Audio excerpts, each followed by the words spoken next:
killed a man that wasn't trying to kill me. But the shit's not the same when you're back from overseas. So treat me like an animal, cause I'm a killing machine. Say my mind's not right, and I've got some disease. But when you're wasting motherfuckers better part of the year out the wire, spitting fire, trying not to get killed, you learn right fucking fast how to do what you did. And if you wanna fucking last, you're gonna do it again. So don't tell me I'm sick, I already know, I already know. No, don't tell me I'm sick, I already know, I already know. Don't tell me I'm sick, I already know, I already know. No, don't tell me I'm sick, I already know, I already know. Either get good or get got, learn to shoot or get shot. Now these fuckers talk like this is not a problem they created. I'm hoping not relating to my friends and family either.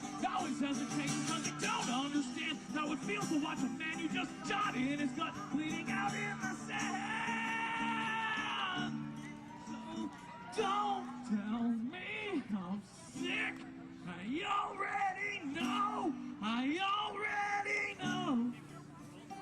No, don't tell me I'm sick, I already know, I already know. Don't tell me I'm sick, I already know, I already know.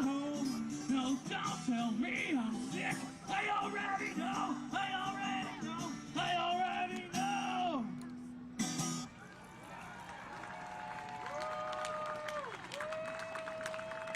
Thank you.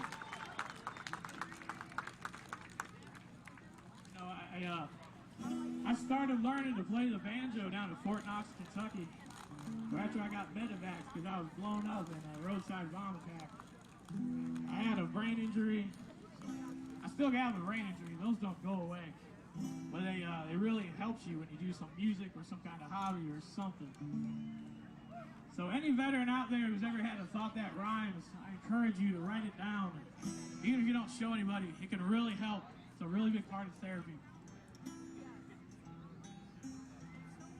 This next song, a lot of people say you can't play a sad song on a banjo either. I want to prove that one wrong. I wrote this song shortly after I got back, 2014. I was sending some text messages to my mom. She was real worried. And I noticed that about every single thing I was telling her wasn't true. And if you've ever been there, you'll know what I'm talking about.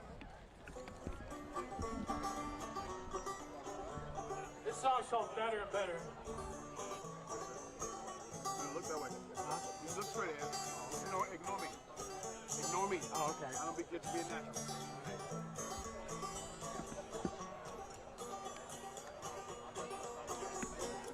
Everything's okay, I'm taking all my meds.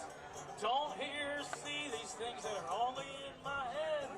Burdens of the world feel lighter than a feather, and every single day gets better and better now.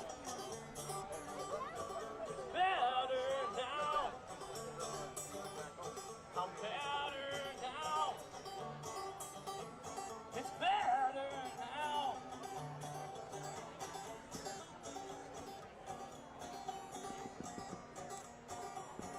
Nothing's ever wrong, all my problems are over. Feel good every day, cause I'm feeling sober. I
pretty much over the counter.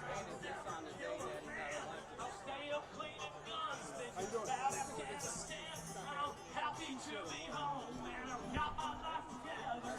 Every single day gets better and better now. Better now. Better now. It's better now.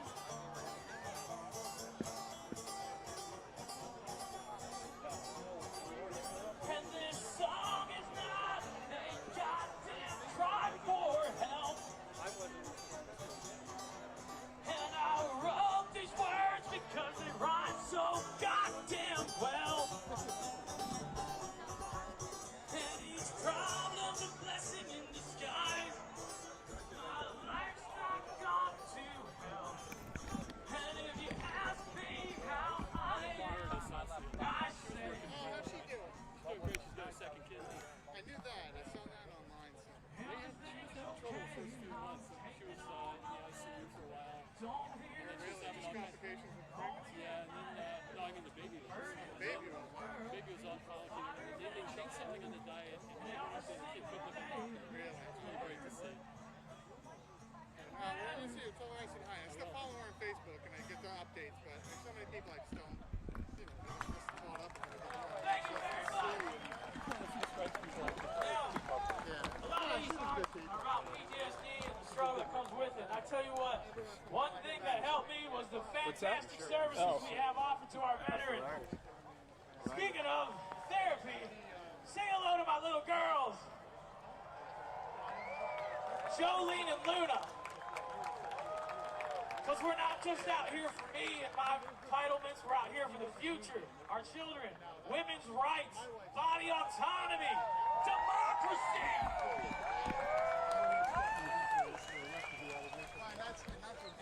So I don't leave y'all on a bad, sad note. Be pissed, be fucking pissed. We should be pissed. But I also want to leave y'all on a good note too, because if you're out there, you're struggling, if you're related to these songs I just sang, it does get better. There is help out there, and you have to seek it. It's out there, seek it and use it. Getting mental health help is a sign of fucking strength. If you won't do it for yourself, do it for your family. This next song, they help me, right? They're gonna help me. Way to go, guys. Thank you. It's called When You're Next to Me, I Hate the World a Little Less.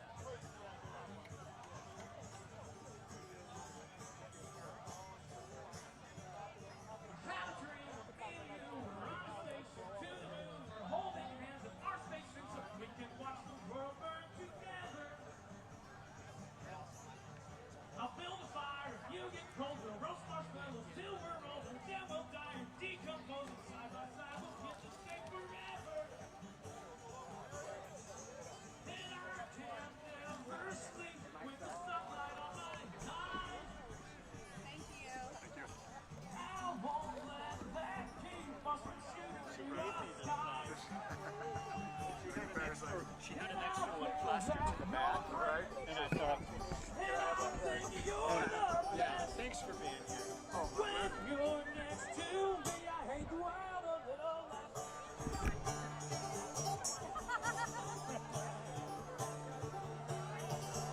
The universe where we're both otters, swimming, playing in the water, finding things to eat and slaughter. Sometimes otters kill stuff just for fun. We'd be happy little monsters in the creeks and streams we'd wander. I won't feel like an imposter floating, holding your hand in the sun. And I can never sleep with the sunlight on my eyes. I won't let that keep us from shooting through the skies. I think that you're great, and I think you're the best. When you're next to me, I hate the world a little less.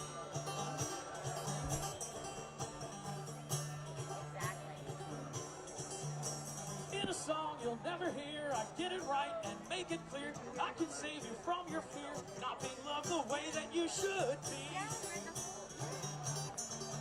We We don't have to cross the final frontier or float down streams to disappear. We can have it all right here, and all you'll have to do is stay with me.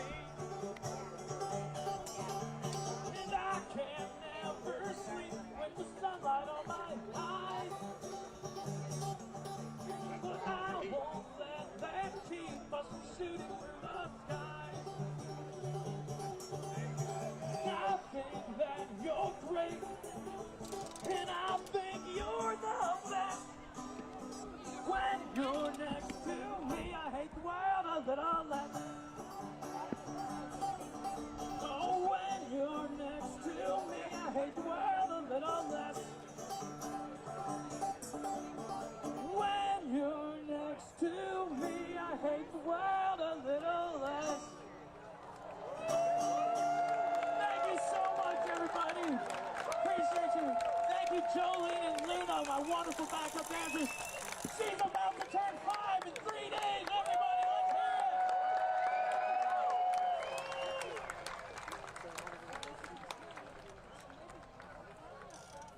And now to push this convention into hyperspace, the man who put the star in Star Wars, a real bird on the Darth Vader saddle, Luke Skywalker himself, Mark Hamill.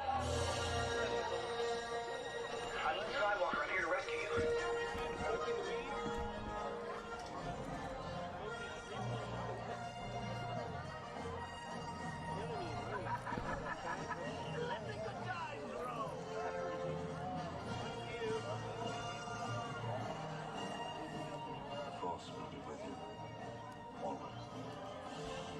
Ladies and gentlemen, award-winning actor and son of a U.S. Navy captain, Mark Hamill.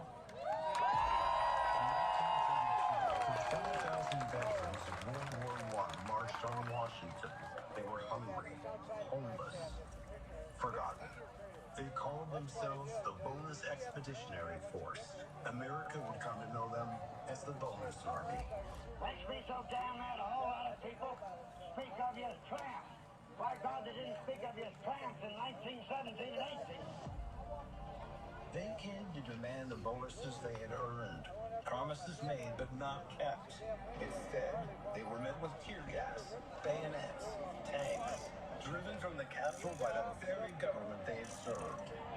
But their courage sparked something greater. Their march would not be in vain. From their sacrifice came the GI Bill, a new promise that service would be met with opportunity. Education, healthcare, housing. It was the beginning, but not the end. Every generation since has had to fight again. World War II veterans came home as heroes, but many black veterans were denied those GI Bill benefits. Vietnam veterans were welcomed not with parade, but with protests, and with silence from a nation unwilling to face their suffering. But Vietnam veterans refused to be ignored. They fought for recognition. They forced the passage of the Agent Orange Act, demanding justice for the invisible wounds of war. And they didn't stop there. They stood beside a new generation, veterans of the Persian Gulf, Iraq, and Afghanistan. They raised their voices again, and together they helped pass the PACT Act. This is not just about benefits. This is about justice, about dignity, about a nation honoring its promise to those who served. This is why we gather now. This is why we come together. When our service members raised their right hand, they didn't hesitate. They didn't say, I'll serve if it's easy. They said, I'll serve because it matters. Now it's time for our leaders to serve them. Time for the American people to stand with them. We are still marching. We are still united. We are still the Bonus Army. And we won't stop until every veteran of every generation is treated with the respect and care they earned in uniform. That's why we are here. To unite. Unite for veterans. Unite for America. We are the Bonus Army of 2025.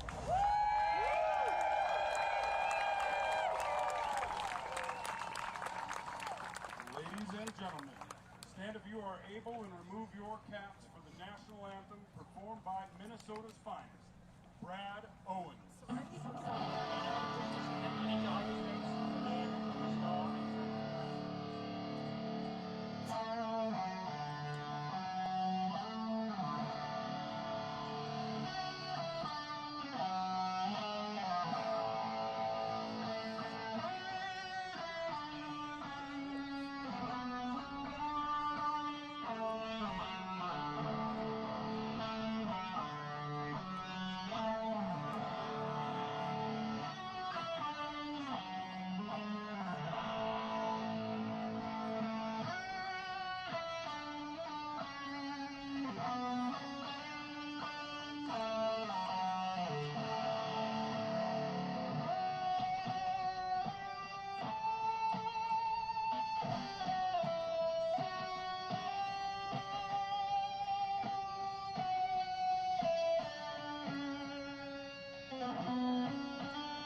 How's Washington, D.C. doing? How's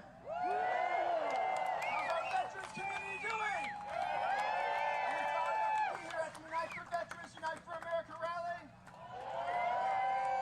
My name's Will Raddick. I'm the Executive Director of the Union Veterans Council. I just want to say how proud I am to be here. I'm hoping that we're going to get real fired up. There's a ton of people. You're going to hear a lot of great speakers, but I want to make sure we do one thing first. I want to recognize the special day we talk about today, which is D-Day. Usually we don't do events on sacred veteran days. There's usually something we do, but I think that today was the time to do it. We have to fight back, but I want to take a second, a moment of silence, to first recognize all of the D-Day veterans really quickly. Lastly, we've lost a lot of friends and families, not just in war, but poorly back here, and we've got to stop that. So let's take 1 second to think about all our friends who didn't win the fight when they came home. All right, we're going to get started. I want to make sure everybody takes care of themselves, first and foremost. If you need help, talk to somebody. If you're hot, talk to somebody. If you're dealing with a little bit of stress, talk to somebody. It's the best thing we can do, all right? We created a canvas for all of you to come to use your voice, be part of our democracy that we fucking fought for. All right? And I want to hear it. This isn't the end. This is just the start. And I want to introduce two people who are going to keep this thing going, Ken Harbaugh and Kate Logan. They're going to be the MCs the rest of the day.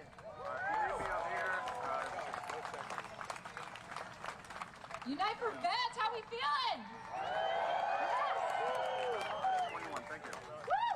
I'm Kate Logan. I stand before you today as a proud Iraq War veteran, a proud graduate of the GI Bill, a proud patient of VA healthcare, a proud mama of 4, a proud immigrant, and a proud American. Like so many of you out there, I serve with pride. I carry that pride with me today as we rally to protect the promises that this nation made to its veterans. We will not be silent. Let's make sure they hear you back here. Let's hear it! Love it. I have the honor and privilege of introducing my co-host. He is not only a Navy pilot, he is the president of Valor Media and, oh my gosh, Midas Touch Productions. Midas Touch Productions! I just lost points. And ladies and gentlemen, this man just stepped off the tarmac from Ukraine. So let's hear it for Ken Harbaugh. What a crowd, what a day. Is it hot enough for you? Is it hot enough for you? We're going to make it hotter. You know your job today. Get fired up. Tell the folks in that building behind us, we are watching. We are watching, and we're going to hold them accountable. The answer is no. Because you know what? You've heard the phrase, courage is contagious. Cowardice is also contagious, and they are afraid. They are afraid of us. They are afraid of this message. I am told that the leaders at the VA have a war room to try to counter the truths that we're going to be telling today. That's what fear looks like. You know what, before we get into it, I need you to do something for me. Everybody get out their phones. Everybody get out their phones. We're going to try to crash the network. Come on, get out your phones. I got a master sergeant in the Marine Corps who's going to tell this formation what to do. Top.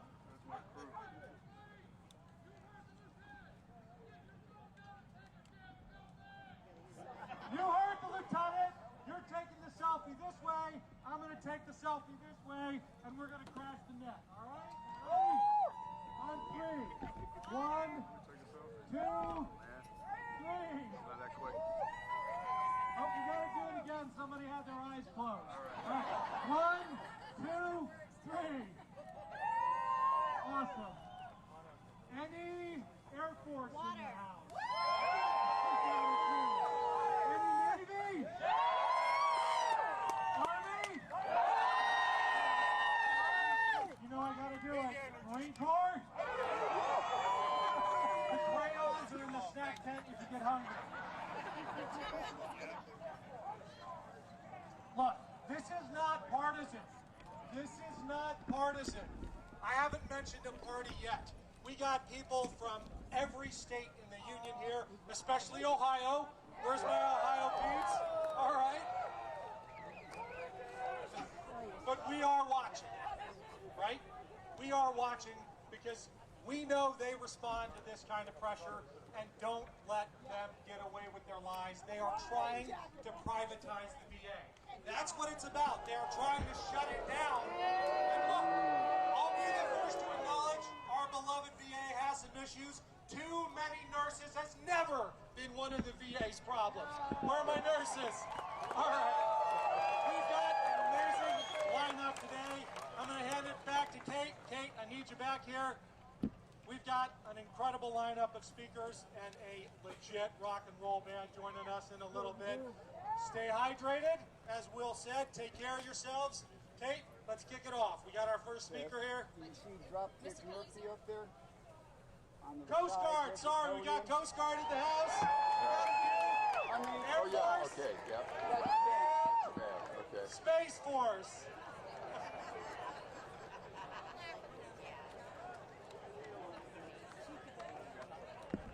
Okay, we're this ready next to go. speaker, let's do this.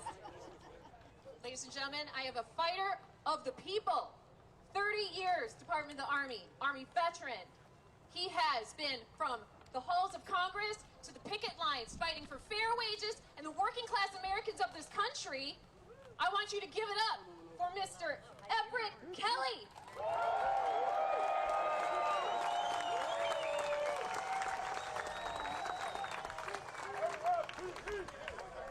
Good afternoon. Good afternoon. My name is Everett Kelly. I'm a proud Army veteran. And I have the pleasure serve as the national president of the American Federation of Government Employees, AFGE. First and foremost, I want to thank the Union Veteran Council for inviting me to speak and for putting on this necessary undue event. Now, I want to welcome all of you who came here today from we'll give it out a of shot town. now. I'll let Tony know. And give me like 2 minutes. I'll text you. Your commitment is inspiring, and I want to thank you for being here. Today, we're here to unite on behalf of all veterans and to bring awareness and attention to this unprecedented, unlawful, and un-American attack on veterans' job benefits, health care, and union rights. What do you say? First, I want to have just a little fun with my fellow veterans. I want to do a little roll call to see who we have here today. Do we have any Marines here today to make you say hoorah? All right. What about the Air Force? What about the Navy? What about the Coast Guard? Somebody said Coast Guards are born ready. What do you say? All right, what about any airspace in the house? Always above, that's what they say. Now, you all know I say the best for last. What about my Army brothers and sisters? Well,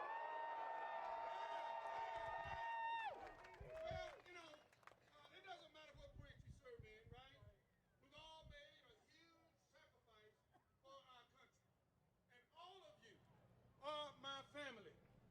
Now, though we all come from different backgrounds and different races, have different religious beliefs and political views, we all have similar stories as veterans. My story starts in Goodwater, Alabama, where at 18 years old, I joined the United States Army and went on to serve in the Army Reserve for another 8 years after my 3-year tour.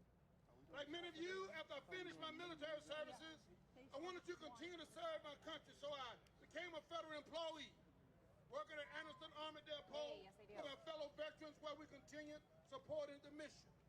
You see, just because the job change doesn't mean your service is complete. Our mission has not changed. Okay, sounds Our good. mission is to protect and to serve, to support and defend. And that has not changed. But now, what has changed, however, is the government's promise to be there for us when we get home. That changed. We promise to care for our families, our caregivers, and our survivors. Hi, yes, I do. Politicians on both sides of the aisle have campaigned on their support of veterans. But once they get into office, they cut our benefits, underfund our services, and take every opportunity to privatize our health care. What do you say about that? No! Brothers and sisters, we are tired of it. 6 minutes away. Tired of being celebrated on Veterans Day, remembered on Memorial Day, and forgotten about after Okay, great. What do you say about that? Are you tired? We're tired of being thanked by service in the public and stabbed in our back in the private. We are tired. Where's Tony? He's doing panic shots. Does he know we have 6 minutes? Okay. With a fork in the road. Where they encourage members to end federal services. In February, the VA recklessly How many people would you say are here? 1,500 It doesn't seem to be. probationary employees, resulting in chaos and confusion within the department. Maybe 1,000. In March, I'll say 100. the VA announced plan to cut 83,000 jobs for But no it's also rhyme just or reason whatsoever under the skies of efficiency. I say it's not efficiency, it's fraud. And LG been fighting senselessly because we know what the billionaires would do, don't we? Right? And if you don't know what the billionaires' plan for America's veterans is, let me share it with you. The billionaire plans for American veterans is to privatize veteran health care in order to make themselves wealthy. They want to make a quick buck off of the sacrifices, off of the pain and the scars of all those of us who have served this country. They want to take away our VA medical centers, claiming that private health care is better. However, study after study showed that veterans prefer to get their care to be VA because it was created for us.